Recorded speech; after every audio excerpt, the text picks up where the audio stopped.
ഇതാ കണ്ടോ, അടിപൊളി ഫാം ഫ്രഷ് തണ്ണിമത്തൻ. ഇന്നൊന്നും പറയാനൊക്കില്ല, നമ്മുടെ കൃഷിത്തോട്ടത്തിൻ്റെ അടുത്ത് കൊണ്ടുവച്ച ഒരു തണ്ണിമത്തൻ. നമ്മൾ പുറത്തുനിന്ന് വാങ്ങിയ തണ്ണിമത്തനാണ് കേട്ടോ. പക്ഷേ ഒരു ലുക്ക് കിട്ടാൻ വേണ്ടിയിട്ട് അതിൻ്റെ അടുത്തൊന്ന് കൊണ്ടുവച്ചു എന്ന് മാത്രം.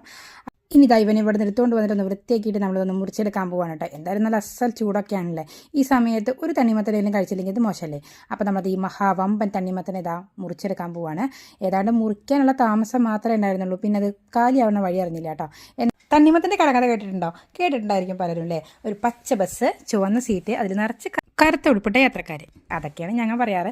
അതാണ് നമ്മുടെ തണ്ണിമത്തൻ. അപ്പോൾ എന്തായാലും ഒരു വലിയ തണ്ണിമത്തനായിരുന്നു. മുറിച്ചെടുത്തിട്ട് കുഞ്ഞു കുഞ്ഞു കഷ്ണങ്ങളാക്കാനുള്ള ശ്രമത്തിലായിരുന്നു.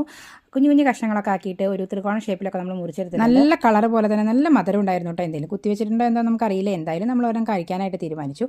അപ്പോൾ നമ്മളിതാ ഇങ്ങനെ ഷേപ്പിൽ മുറിച്ചെടുത്തിട്ടുണ്ട്. കാണാൻ നല്ല ഭംഗിയിൽ അറേഞ്ച് ചെയ്യാമെന്നൊക്കെ വിചാരിച്ചു. പിന്നെ അതൊക്കെ പാളിപ്പോയി. ഈ നമ്മൾ ജ്യൂസ് അടിക്കാനുള്ള ശ്രമത്തിലാണ്. ലേശ പഞ്ചസാര ചേർത്തിട്ടുണ്ട്. നല്ല മധുരമുള്ളതുകൊണ്ട് അധികം പഞ്ചസാരയൊന്നും ചേർത്തിട്ടില്ല. പിന്നെ ആ ഫ്രഷ്നെസ് പോകാതിരിക്കാൻ വേണ്ടിയിട്ട് ചെറിയ ചെറിയ കഷ്ണങ്ങളും കൂടി അതിലുണ്ടായിരുന്നു കേട്ടോ. പിന്നെ കുറച്ച് ഐസ് ക്യൂബും കൂടി ഇട്ടു.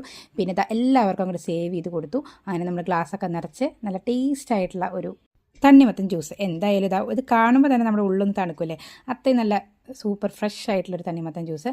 അപ്പോൾ എന്തായാലും അടുത്തൊരു വീഡിയോ കാണാം. അതുവരേക്കും ബൈ.